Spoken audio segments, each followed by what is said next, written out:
Hey YouTube, Bearded Bristol back with another Scotch for the common man. Yes, I am still here. I've been on extended hiatus. I changed out jobs. I've had some other things going on.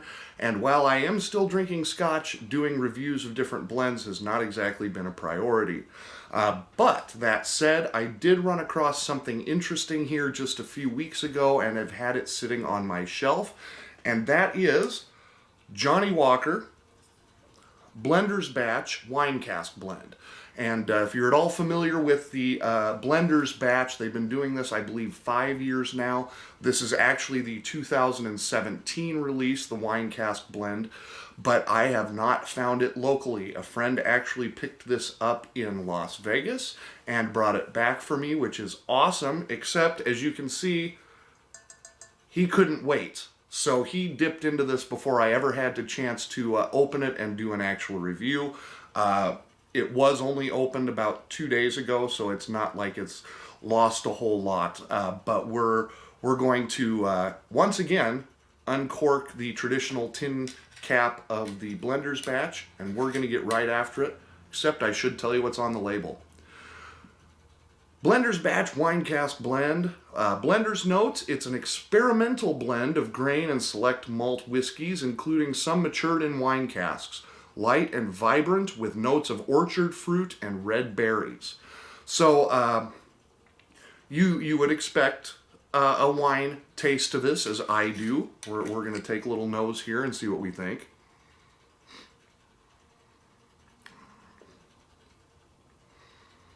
Now, admittedly, this has been drank down just a little bit.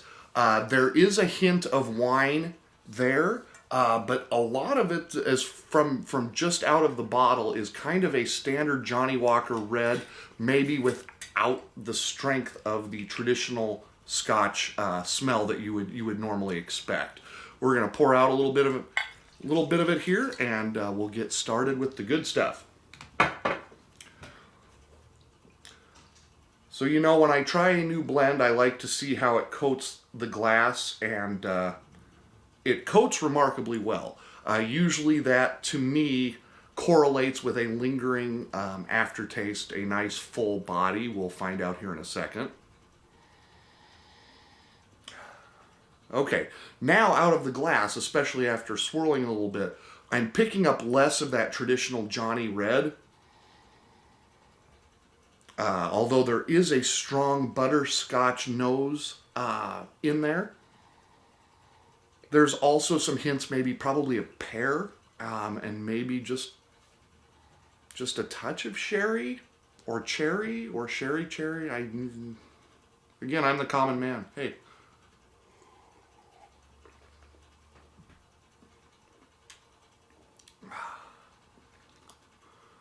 Very cool on the palate. And goes down very smooth, good or bad, depending on how you like your Scotch.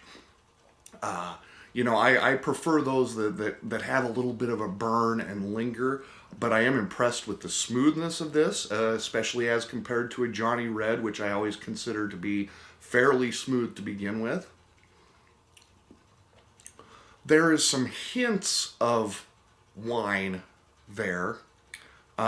Maybe even almost a lingering Chardonnay on the tongue.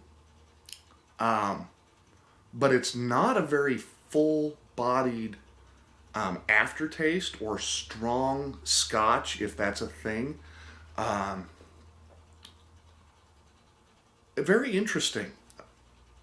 I don't have any complaints yet. It's just certainly not what I had expected from something called the Wine Cask Blend.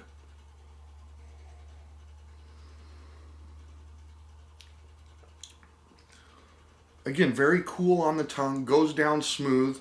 With that, I'm definitely picking up more of the wine flavoring on this swallow.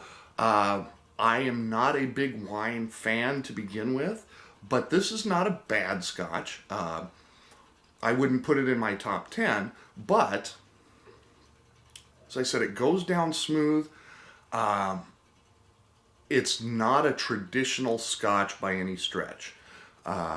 A lot of the things that Scotch drinkers are used to are not particularly present here. You wouldn't identify this even as a blend.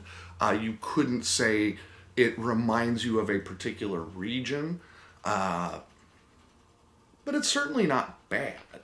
I will say I probably am not going to buy an additional bottle of this, but that's because, again, I'm pretty traditional with my scotches. I like the fuller bodied, those that kind of burn you on the way down. But it's certainly not bad. I would give this a B minus in my book. My book is not your book. My book is my book.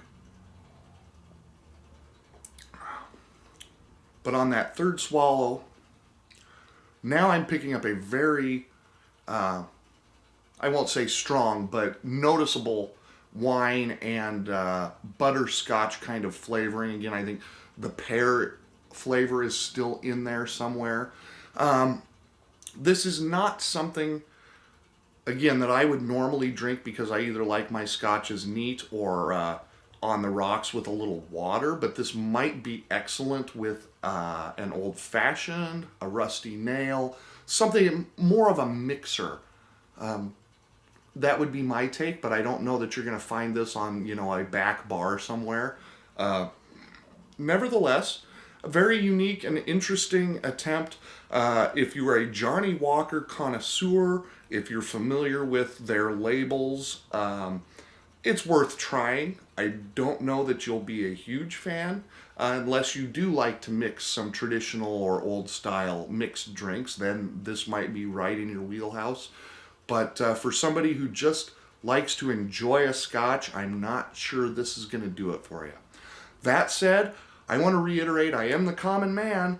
I have no degree. I have no particular skill set other than the hundreds of gallons of scotch I have drunk over the last 20 years.